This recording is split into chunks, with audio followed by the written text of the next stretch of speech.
itu, korupsi di Indonesia semakin kompleks karena didominasi oleh oligarki yang berada di dalam penyelenggaraan pemerintahan.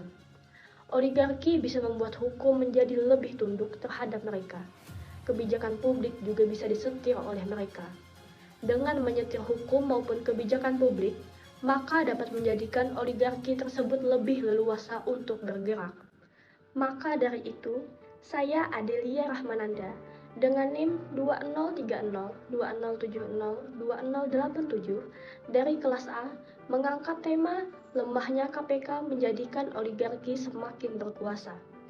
Video ini dibuat didasarkan adanya tugas komunikasi publik yang diampu oleh Ibu Fitriana Selvia, SIKOM MPA. Untuk pembahasan lebih lanjut, tonton sampai habis ya. Lalu, apa yang jadi persoalan sehingga KPK dikatakan lemah? Komisi Pemberantasan Korupsi merupakan suatu kelembagaan negara yang tidak bergantung pada apapun.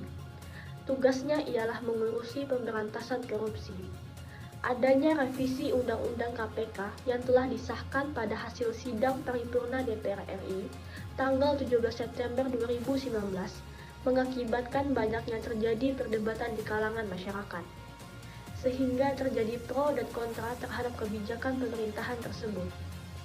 Revisi UU KPK inilah yang mengakibatkan masyarakat beranggapan bahwa pemerintah dengan sengaja melakukan pelemahan KPK agar setiap kesalahan apapun yang dilakukan oleh aparatur tidak terlihat atau mudah untuk teratasi.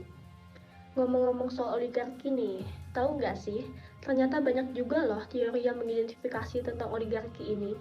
Salah satunya adalah Jeffrey Winters. Winters merupakan seorang ahli atau pakar oligarki serta elit di berbagai kasus sejarah maupun sekarang. Menurutnya, oligarki didefinisikan sebagai politik pertahanan kekayaan oleh pelaku yang memiliki kekayaan material. Terdapat dua faktor kunci yang berada dalam variasi antar oligarki. Pertama, kadar keterlibatan langsung oligarki dalam menyediakan pemaksaan yang diperlukan untuk mengklaim harta, dan terkait dengan kepemilikan senjata pribadi, serta keterlibatan langsung oligarki dalam kekuasaan. Yang kedua, apakah kekuasaan itu bersifat individualistik dan terpecah-pecah atau kolektif dan lebih terlembaga. Bahkan KPK mengalami penurunan kinerja dalam pemberantasan korupsi. Dan pada tahun 2021, KPK resmi menjadi lembaga yang lepas dari publik. Perubahan yang dialami KPK adalah perubahan status pegawai menjadi aparatur sipil negara. Hal ini membuktikan bahwa KPK menjadi lembaga yang lemah dalam hal menangani kasus pemberantasan korupsi. Melemahnya KPK saat ini menunjukkan adanya kecenderungan oligarki yang menuju ke arah porak-poranda atau tidak terkendali.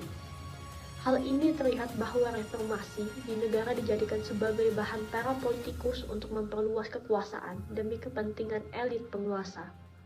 Dari berbagai pembahasan tersebut, sepertinya kalian sudah cukup paham ya mengapa oligarki di negara kita ini dapat berkuasa. Oligarki telah memasuki setiap ruang lembaga negara yang membuat lembaga negara terlihat lebih kaku dan bertindak arogan. Salah satu alasan oligarki semakin kuat karena adanya pendanaan politik serta adanya praktik patronase dan klientelisme. Dengan demikian, peran negara sangat dibutuhkan untuk mengambil peran dalam mengelola partai politik. Demikianlah pembahasan tentang lemahnya KPK menjadikan oligarki semakin berkuasa. Saya Adelia Rahmananda, sekian dan terima kasih.